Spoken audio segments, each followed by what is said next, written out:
Next up is Jason B. Crawford, and them is a writer born in Washington, D.C., raised in Lansing, Michigan. Their debut chapbook collection, Summertime Fine, is out through Variant Lit. Their second chapbook, Torkable Moments, is out from Paper Nautilus Press. Their third chapbook, Good Boy, is forthcoming from Neon Hemlock Press in the fall of 2021. Wait, that wouldn't be forthcoming, Jason. What'd you do to me in this bio? Their debut full-length Year of the Unicorn Kids will be out in 2022. In fact, it just released this last week from Sundress Publications. Crawford holds a Bachelor of Science in Creative Writing from Eastern Michigan University and is the co-founder of the Knights Library magazine. Crawford is the winner of the Courtney Valentine Prize for Outstanding Work by Millennial Artist, Bella Chapbook Contest, and Variant Lit Chapbook Contest. They are the 2021 outright Chapbook Contest winner in poetry. Their work can be found in Split Lip Magazine, Glass Poetry, Four-Way Review, Voicemail Poems, Freeze Ray Poetry, Had, among others. They are a current poetry MFA candidate at the New School, and they enjoy tripping me up with their bio. Please welcome Jason Crawford. Thanks. To be funny, I was actually just going over that with some work that's coming out, and they sent it back to me. I was like, yeah, this isn't forthcoming anymore. I was like, you're right. You're right. Cool. I'm going to read happier poems because I feel like being happy today. Anyone that has the book knows that that's not a lot in this book. Friends We Love, for Alex. What friends I have to open their palms to me and show the bed of roses left growing wild in the trenches of their veins. Nightly, I call them to say I survived another day, but I was sad. This to mean my body was left a discarded mess. They were the first to know of my random hookups, would be the ones to know my death via missing text back in the Apple location.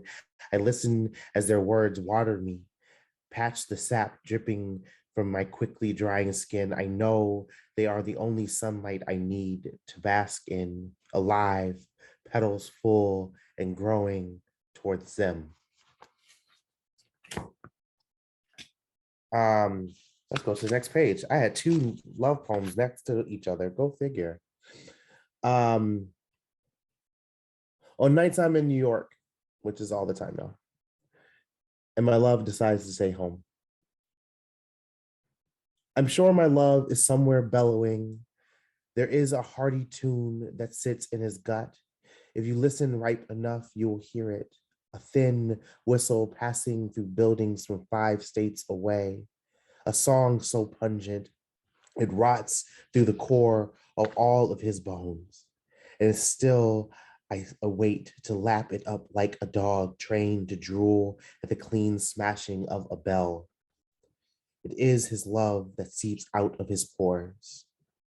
It is contagious. It is a sick I am willing to own. Yeah. And I think I'm going to end on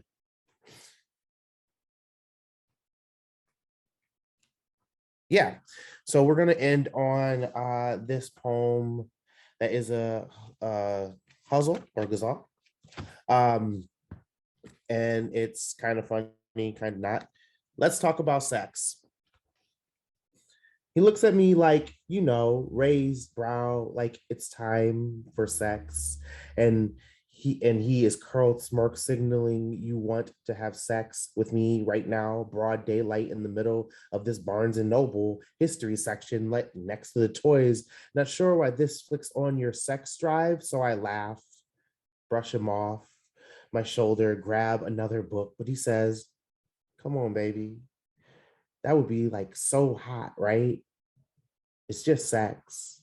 My own limbs dangling from the small link of his keychain.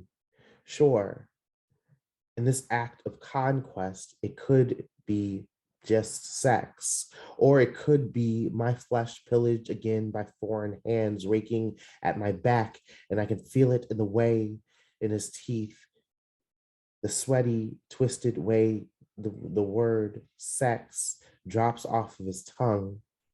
I hear the privilege bouncing around the space in his throat when he says how much he loves me. Let's do it. Let's fuck right here. It's just sex.